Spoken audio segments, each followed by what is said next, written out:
Hello and welcome to the Arteries, a weekly podcast where we chat to artistic people about how they make things and why they do that. I'm your host, Noël Duplaa. This week on the show, I'm chatting with the amazing photographer Hazel Coonagh, an artist whose stature is growing both from her portraiture of Irish personalities such as Aidan Gillen, Rob Kearney in major publications, and also for her evocative, varied and experimental work. We chatted about her need to keep mixing things up and experimenting visually, getting permission to shoot in the old chimneys in Poolbeg, and her bond with the model Bluebird. Here's Hazel Coonagh. All right, where did you grow up? I grew up in Glasnevin in Dublin, and I went to school close by. There's like a tiny little primary school close by, so it was just a very nice place to grow up. You're kind of close to the Botanic Gardens. There's a park next to us. Very short walk to school, tiny little school. Always reminds me of kind of episodes of Father Ted when I think back to it, because It was just a dinky little place, but in a good way. It had lots of charm. How about you? Brothers or sisters? I have one brother. Okay. He is a year older than me. His name is Philip. Is your brother or your parents artistic in any way? Not really, no. I'm kind of the only one that really got into art or made art a career out of, I would say, even my extended family. My dad was a fitter in the SB, and my mother worked kind of odd jobs for a long time. When we were really young, she owned a bookshop in town called the Alchemist's Head, which is kind of like an occult bookshop. Okay. And there's a lot of comic books and things like that. So I have vague memories of it, but we go there quite a lot. And I think I picked up some kind of artistic things a little bit through... What's an occult bookshop? Like, you know, witchcraft kind of things and tarot cards, but then they also sold like sci-fi books and graphic novels and things like that. Before Forbidden Planet existed in Dublin, this was kind of the place where you go and get your comics and things like that. And people who are really into D&D would go there a lot. And my mother is always convinced that Black Books is based on that shop. Like, she's convinced. She was like, we were always hungover and... You know, we'd always just be telling people to fuck off if we were too tired to deal with them. But yeah, I think there might be some strain of truth to that. I'm not entirely sure. But apparently Graham Lennon he used to be a customer there. Oh, really? So, you know, you never know. Okay. Could be. But yeah, my mum did that for a few years. And then sadly, the bookshop closed when they went to move it to a bigger premises, which anyway, it just didn't really work out and they had to close the shop. Yeah, it sucks a bit, but you know.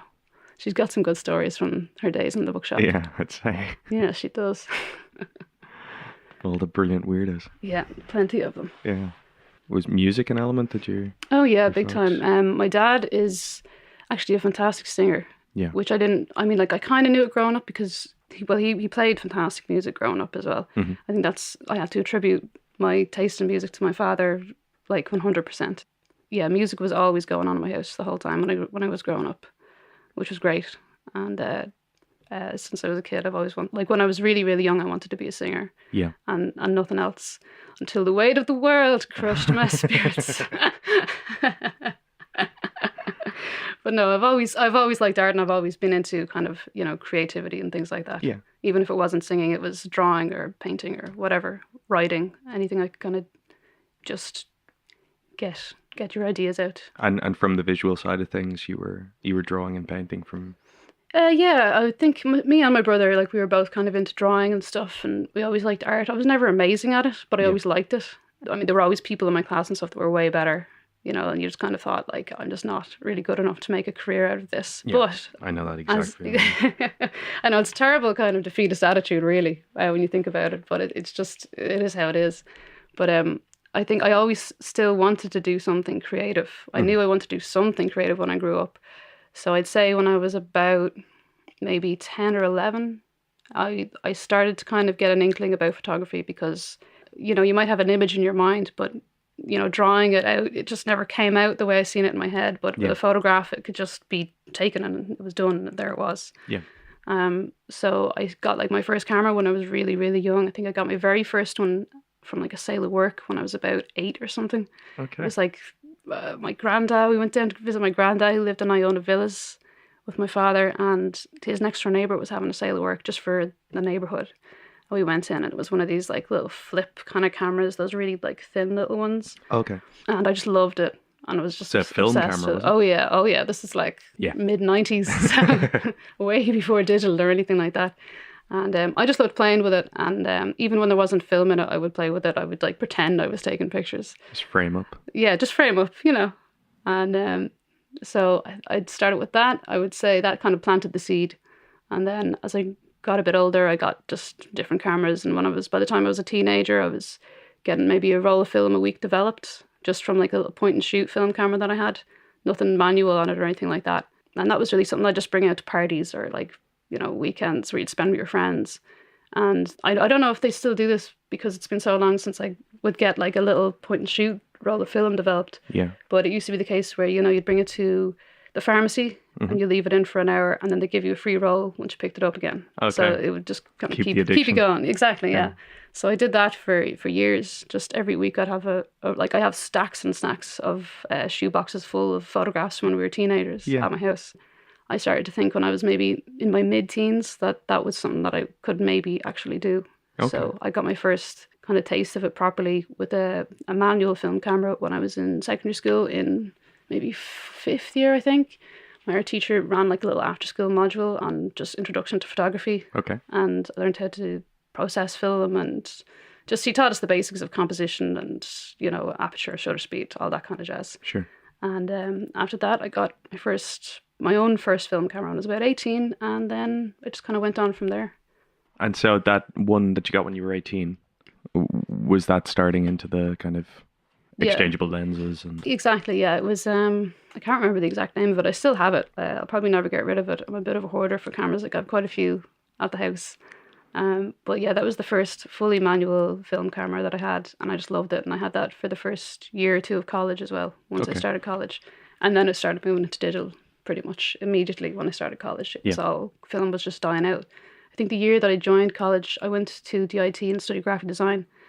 And I think just the year we had arrived, they said that they had just gotten rid of their darkroom, which I was raging about. Because I was really looking forward to, because I did a PLC course in Finglas in Coláiste Ida, which was great, and they had a great darkroom there, which was brilliant. I mean, I love the darkroom. Yeah, it's really fun to experiment there and just kind of see things come to life.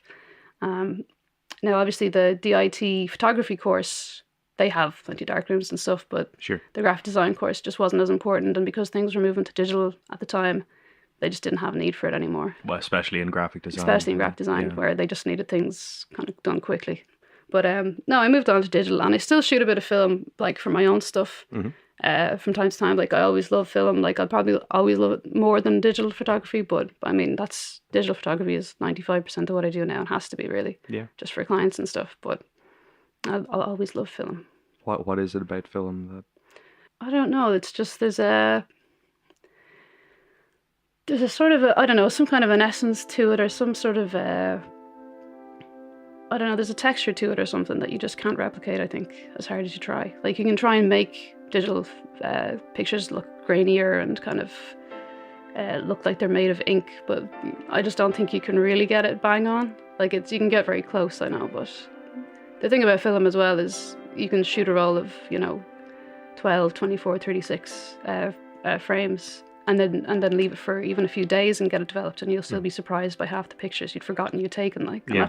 That's sort of the magic of it. That's one thing I loved when I was a teenager about getting it done every week. Yeah. It's because especially if you do it at a party and everyone's drunk, you're not going to remember half the pictures, and you get them back, and it's really fun and exciting to see them and then share them with your friends. Before the days of Facebook, you'd actually see your friends in person and hand them the packet of photographs and look through them, and it was just something really fun and exciting about that. Just the delayed gratification. Yeah, exactly.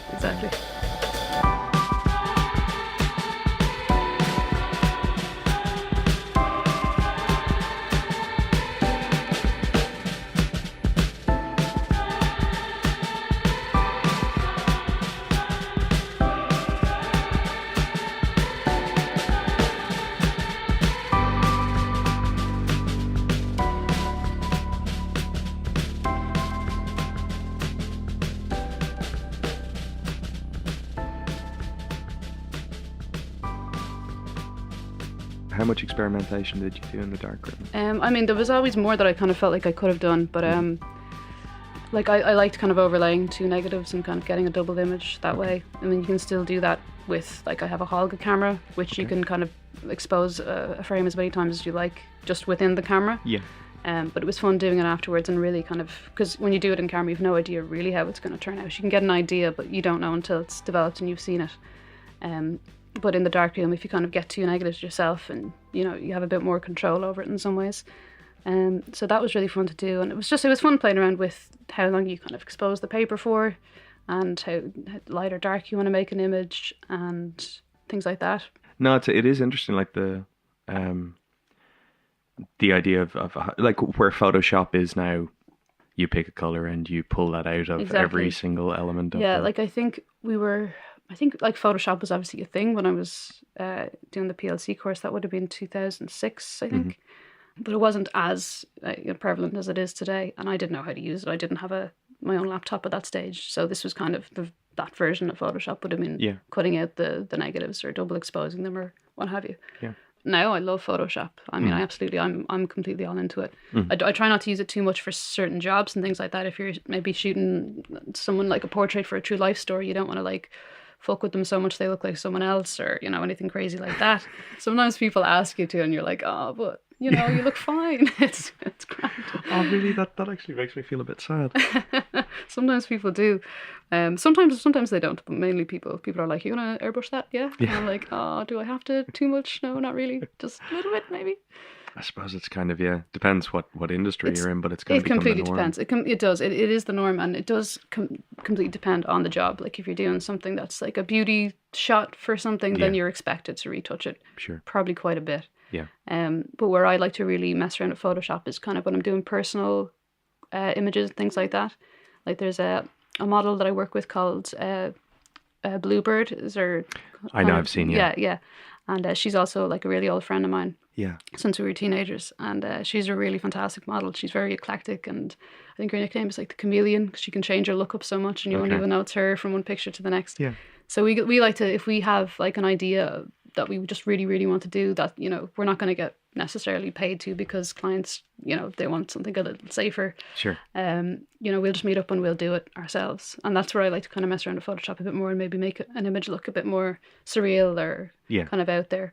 Like we did a lovely shoot recently with another friend of ours called Cormac.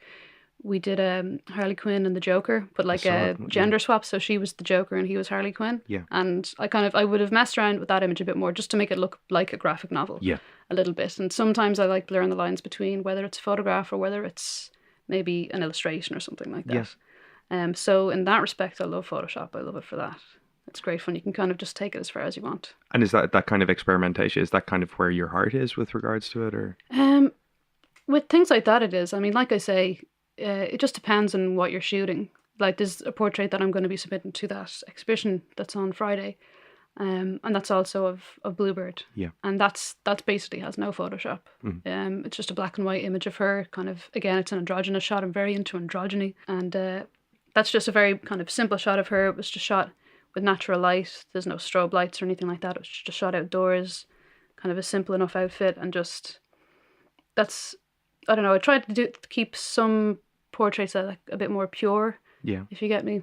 And so with something like that, I don't want to fuck with it too much. I don't want it to look like someone else. And sometimes, you know, you can get it in camera and you're happy with it. Whereas sometimes with something like the other graphic novel style images, I think that kind of, in my mind, calls for a bit more kind of jiggery pokery afterwards. But I do really like doing those kind of more surreal out there images. Like that would be more my cup of tea, I would say, for the most part. Well, no, because I was going to say it's kind of like obviously in preparing to chat to you, I was kind of looking back through your online presence and all that.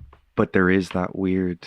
Well, weird is the wrong word, but there is this. You can say weird. It's fine. But like, there's this stark contrast between realism and surrealism, where you really embrace both of them, but you go whole hog into them. So like the realism is very naturalistic, like not very posed. It kind of tends to be, seems like anyway, natural light or aiming for it.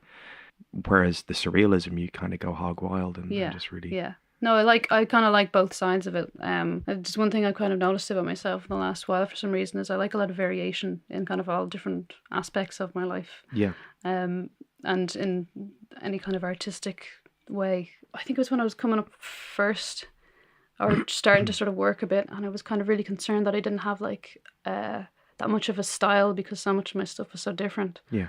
And I can't remember the name of the illustrator, but I was at this conference Offset that they do every year. Yeah. And he had this fantastic portfolio of work, which is just astounding. But he tried so many different things and had so many different styles going on. Yeah. I just kind of thought, oh, it doesn't really matter. You don't have to have only one thing that you do. Yeah. You can do a lot of different things.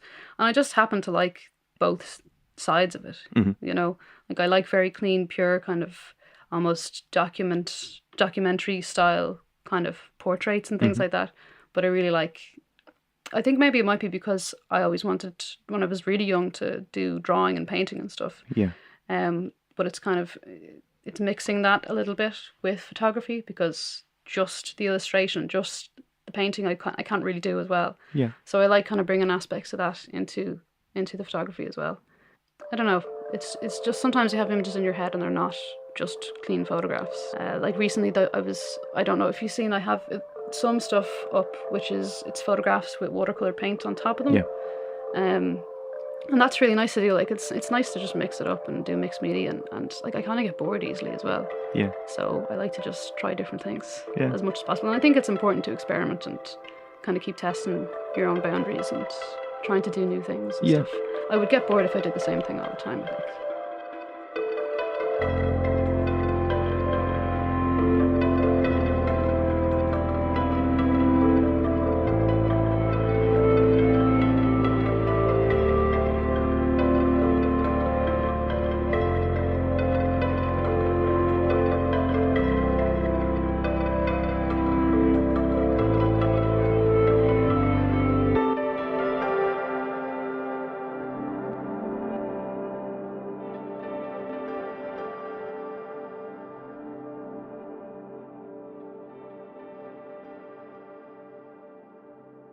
Can you describe what was the process that you used to make, just to kind of give a quick description, and I'm sure we'll have a link, but Hazel's video for one of my band Seafit's song Salvo, and it's basically all these kind of macro shots of paints and varnishes and you're not like entirely supposed to know exactly what the materials are, but it's basically just different colors mixing together and kind of moving around, and that's like the very basic concept of it. But like if I'm gonna get like deep into it, I think I suppose like, and I don't necessarily need people to know exactly what all the deep kind of meaning behind it is. As you say, it's kind of open to anyone's interpretation.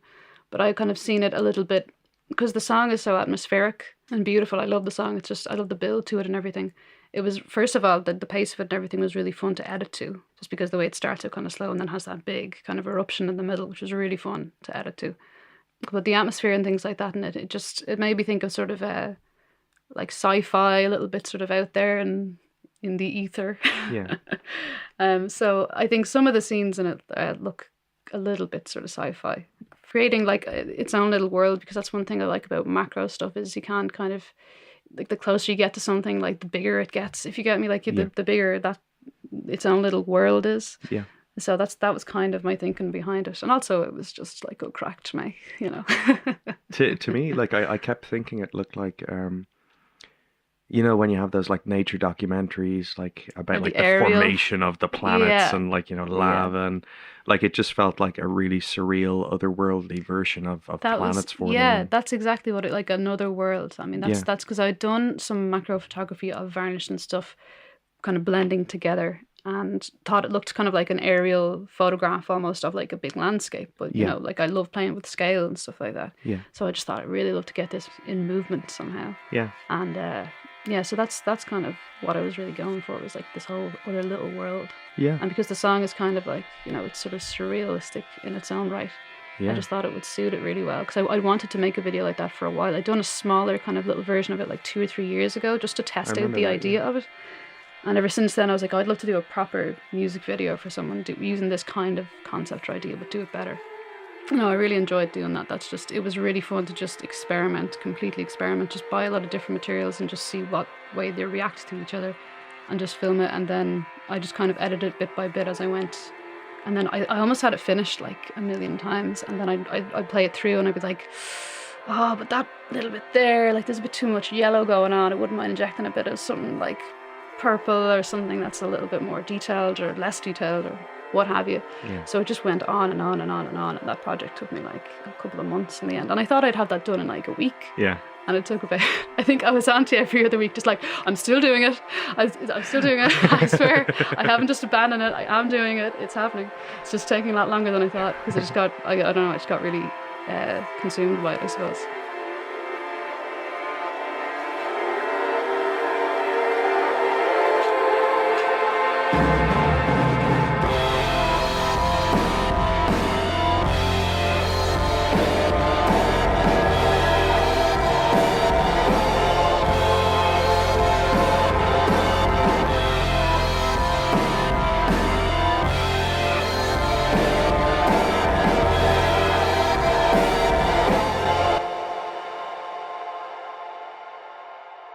Yeah, what about the shots that you did of, was it the last places, the on your website? The idea of like documenting not landscapes, but like physical places without Oh, is people this the last days? Yeah, there was that, and there was Yeah, the website is pretty old, I gotta say. Yeah. I will say it here now, that needs an update. It really does. It's on my to-do list, you know, just I'll get to it. I'm busy. So a lot of stuff on the website is kind of old. Okay. So I'm not entirely sure which you're talking about. Sure. But I think you're talking about the last days, which is the shots of the power station when it's all, you know, there's no one there, there's no one left. Yeah. Okay, so that was, my father worked as a fitter in the ESB. Right. So that was in Poolbeg. I worked there for, I think, 33 years. And he retired the same year that I think I graduated from college. And the same year he retired was the same year that original power station was being put out of decommission, and they were building like a new one, or they had built a new one and everyone was moving over to it. So this is like, you know, the classic stacks of Dublin, and it's all surrounded that. And I'd gotten in there once when I was a kid, because they used to have like the odd family day and stuff that you go to, like a barbecue or something. And I think we got to, like, as kids, go in there on the floor when it was working, like in a safe area, I'm sure. Yeah. And we got to have a look around, and it was just so cool to see the inner workings of this place, because everyone kind of knows the stacks. Yeah. But you know, many people have seen the inside of it, and I was like, I've got to get in there and get shots of this place when it's like ghost town style, you know, it's going to be so cool. So I said it to the dad, and he was like, I'm sure I'll be able to talk to someone. And so we got permission to go in with him. And I just kind of had free reign of the place. And I just loved photographing. I love kind of abandoned, old derelict kind of characteristic buildings anyway. And that just had it all, really. Yeah. And just there's so much sort of detail. And, you know, I'd always heard my dad telling stories about different parts of the building. And he would kind of like, he'd be pointing out different, like, oh, that's where that happened, and that's where that happened. That story was like over here. And so yeah, we went in there, and I think I went in 2 separate days for like an hour or 2 at a time, and just shot as much stuff as I possibly could. And then after that, I just really liked the shots that I had ended up with, and I really wanted to do something with them. Like, I wanted to have a little exhibition or something. Yeah. So we ended up having one in the Workmans Club, which was great at the time, because I think the Workmans Club had more or less just opened up. And I just started, one of my first photography jobs for the Dubliner magazine was to go and meet with Carl, who pretty much set up the Workmans Club. He's this really, really nice dude. I had to meet with him at the Workmans Club, and then the place hadn't even opened yet. And so I got to photograph him and kind of the inside of the, you know, this hot new like pub that was opening up. And he was telling me that we were just talking about music and stuff, and just got on really well. And he was saying, oh, I want to have exhibitions and stuff here when we open. And I was like, oh, well, as it happens, I've just shot this thing that could be really cool, because it's very Workman's Clubby, if you get me. It's very, you know, industrial nice kind pitch. Of, right? I know. And he was like, yeah, sounds good. Like, send me on some stuff. So I sent it on, and we ended up putting the exhibition on there. It just kind of all came together, which was quite nice. Awesome. It was a nice way to kind of honor this building, which has a good bit of history to it, but it was also nice because I got to photograph my dad there as well. Just as this kind of lone wolf, you know what I mean? Awesome, like as he was just about to leave and stuff. So it had a nice kind of double meaning. Like it was probably interesting for people to see the inside of it, but it was very personal as well. So it was cool. That's weird. My dad actually worked at those chimneys as well. Did he really? Yeah. Yeah. When I was super young, we used to call them Daddy's chimneys. I know. Oh, that's so sweet. We just claimed them. Oh, that's lovely. Did you ever go up there to pick them up or anything? No, we didn't get invited to shit. Well, maybe not sorry. not to like Not to go hang out, but like, did you ever? Because me and like, because we only had like the one car and stuff when we were kids, so my mom would have to pick him up from work and with us. But the place smelled so bad on the way down there. It has such really, because it's right next to some fucking sewage area, and just that smell always brings me right back.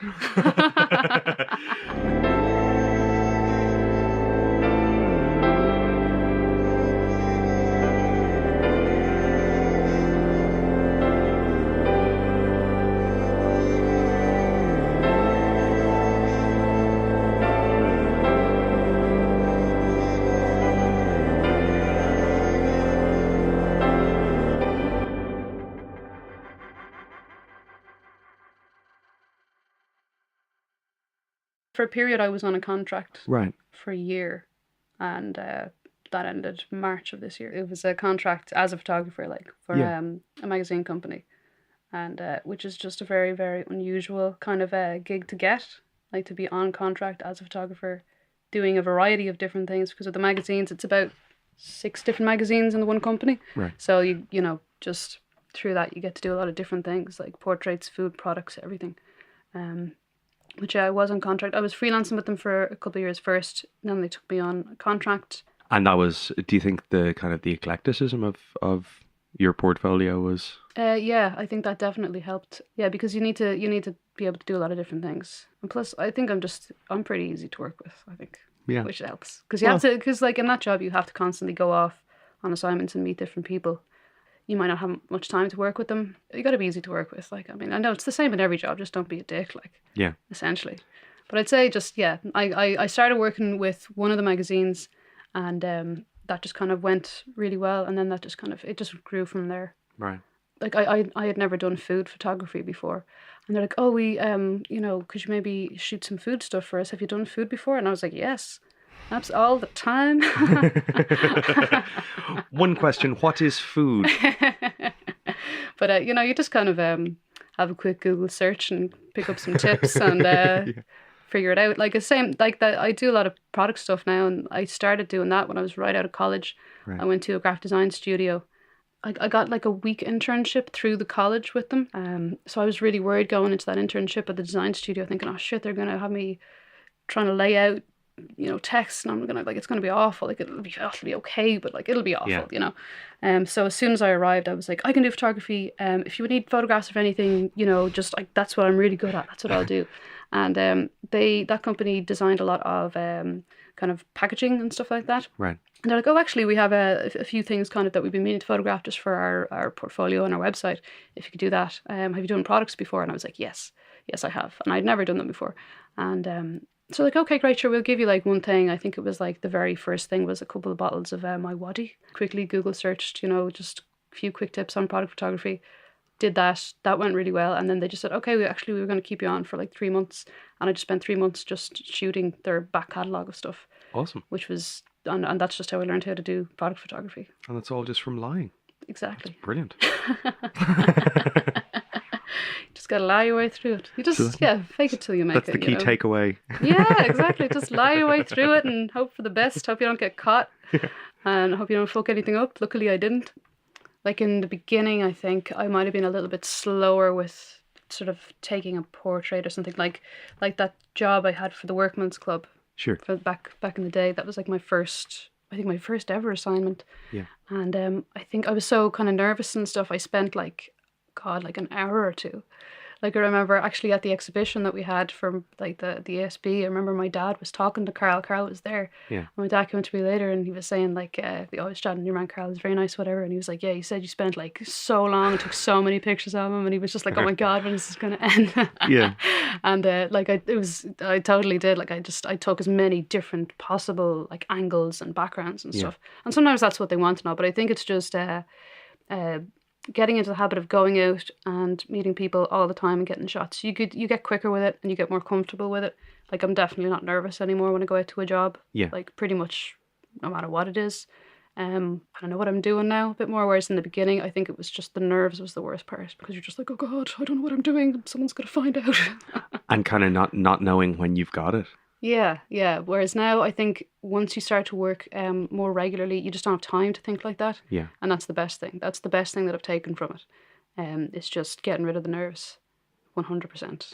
And in terms of like, kind of going out meeting someone and then shooting them within, the kind of hour of meeting them, how much of it is getting a gauge on that person, getting a gauge on their character? I think it's a big part of it. If they're not comfortable with you, they're not going to look comfortable in the pictures. Yeah. So you just kind of got to go out and just do your best to make a connection as quickly as possible. The more laid back you are, the more laid back they are. But if you come in and you're very kind of rigid, you're like, okay, so I'm thinking, you stand there and you just turn your head this way and just be very like, I don't know, if you're very rigid about it and I don't know, like sometimes I photograph people and by the end of it, they're like, oh my God, that wasn't as bad as I thought it would be. I thought you were going to be like, not mean, but I don't know, I didn't know what to expect and stuff. And it was actually so easy. And I'm like, yeah, it's all good. You just gotta be chilled and stuff, So I think it's important to just make people feel comfortable, and I'll always have a little bit of a chat with them first if there's time. Sometimes there actually isn't. Yeah. But most of the time you have at least a few minutes to chat with them and stuff. And I just chat about anything but the photograph of what we're about to do. Just take their mind off it a bit.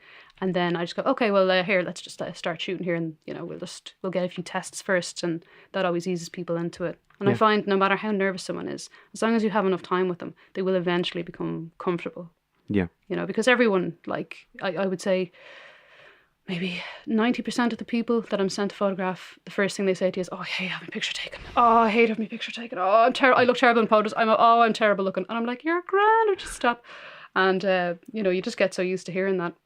We just kind of not try and not feed into it too much. Well, I think, as a as someone who's been a photo subject a handful of times, I think the key thing that I'm always trying to relate to the person taking the photograph is there is a way of making me look like a human being, but I can also look like a gross monster.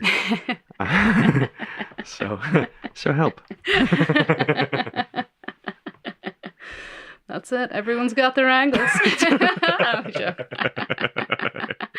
No, you come off very well in pictures. You're fine to photograph anyway. I didn't think you were nervous at all.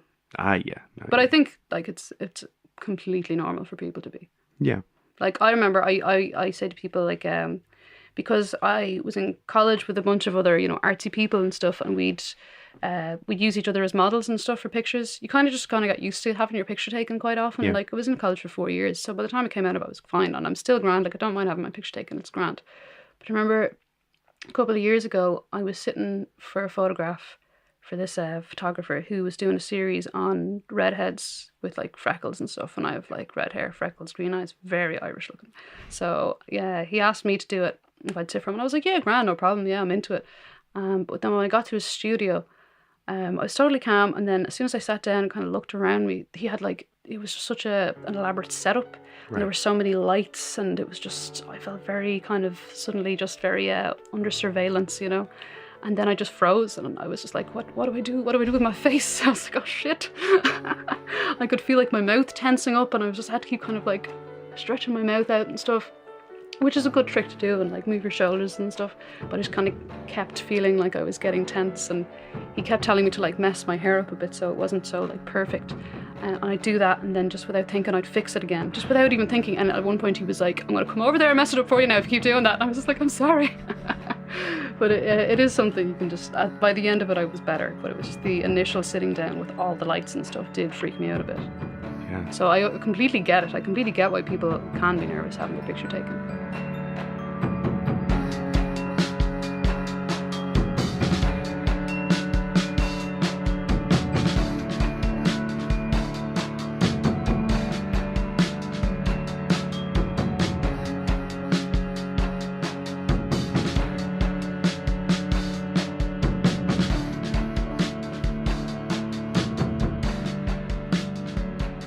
This might be wanky, but I'll roll it out there.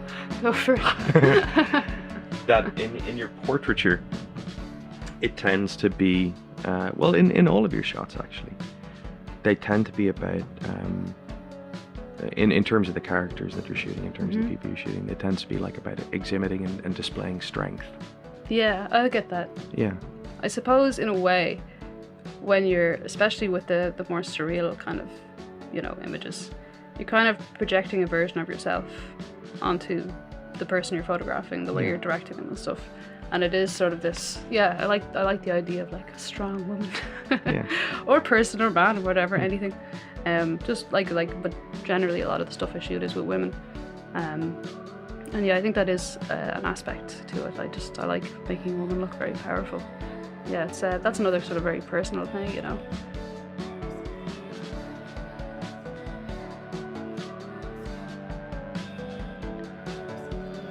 Thanks so much to Hazel Coonagh for coming in to talk to us today.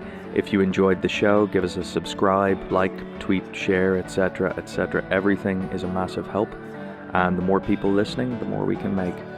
You can find links to all of Hazel Coonagh's work on our website, thearteries.org. All the music for today's show was provided by Glomar. The show was produced and edited by David Cantan and presented by me, Noël Duplaa. Thank you for listening. This has been The Arteries.